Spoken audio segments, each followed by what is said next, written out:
முடியும்.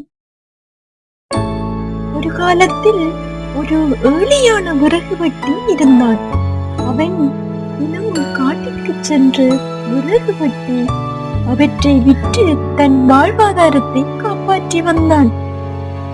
ஒரு நாள் அவன் வழக்கம் போல் ஆற்றுக்கு அருகில் ஒரு மரத்தை வெட்டி கொண்டிருந்த போது எதிர்பாராத விதமாக அவனது கூடாரி ஆற்றுக்குள் விழுந்து விட்டது.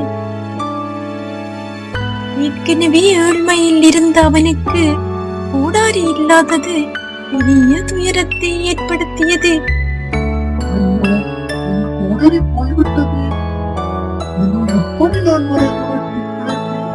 என்று அழுதான். போது ஆற்றுக்குள் இருந்து ஒரு தேவதை தோன்றினாள். அவள் அவனிடம் என்று கேட்டாள்.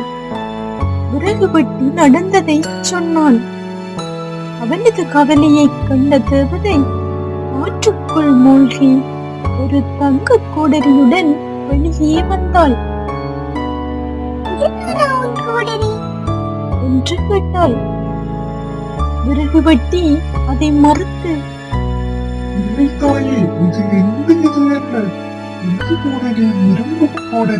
என்றான்.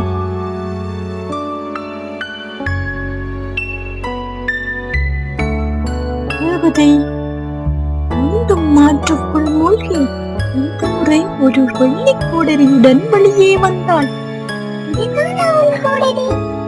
என்று கேட்டாள். விறகு வெட்டி மீண்டும் அதை மறுத்து என்றான். மூன்றாவது முறையாக தேவதை ஆற்றுக்குள் மூழ்கி அவனது பழைய இரும்பு கோடரியுடன் வெளியே வந்தாள். அதை பார்த்ததும் விறகு வெட்டி மிகுந்த மகிழ்ச்சியுடன் என்று கத்தினான்.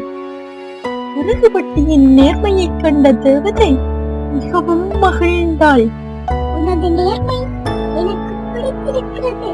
அதனால்தான் நீ மறுத்த அந்த 2 தங்கக் கோடரியையும் வெள்ளிக் கோடரியையும் உனக்கே பரிசாக தருகிறேன் என்று கூறி 3 கோடரிகளையும் அவனிடம் கொடுத்தாள். விறகு வெட்டி மகிழ்ச்சியுடன் தேவதைக்கு நன்றி தெரிவித்து அந்த 3 கோடரிகளையும் எடுத்துக்கொண்டு வீடு திரும்பினான். இந்த சம்பவத்திற்கு பிறகு அவன் நேர்மையாலும் கடின உழைப்பாலும் மிகவும் செல்வ செழிப்புடன் வாழ்ந்தான்.